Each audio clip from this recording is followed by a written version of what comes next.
Pour avoir connu un peu Bouteflika, je sais que la seule chose sur laquelle je sois sûr, c'est qu'il veut mourir au pouvoir. Il ne lâchera pas l'affaire, comme on dit, à partir du moment où il est revenu aux affaires. N'oublions pas qu'il a fait partie de tous les putschs qui ont marqué l'histoire de l'État algérien depuis l'indépendance. Sauf qu'à l'époque, il avait organisé pour une première fois, avec d'autres, au profit de Ben Bella. Ensuite, il l'a organisé au profit de Boumediene. Aujourd'hui, il se sert lui-même.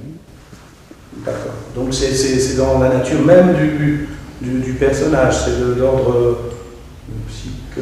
psychologique. Je crois qu'il faut lui reconnaître d'avoir dit qu'il ne croit pas au pluripartisme, il ne croit pas à la démocratie. Pour lui, je pense qu'il ne croit pas non plus à la citoyenneté.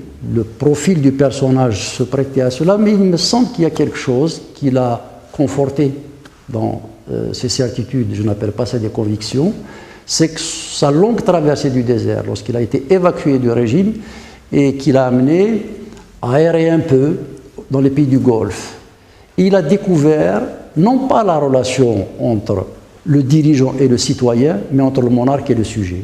Il rêve d'une société de sujets.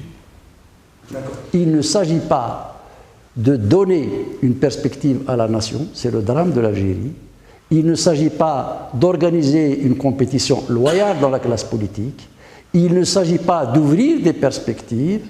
Il s'agit de conforter le chef du moment. Le chef du moment a décidé qu'il va rester président à vie. Il restera président à vie.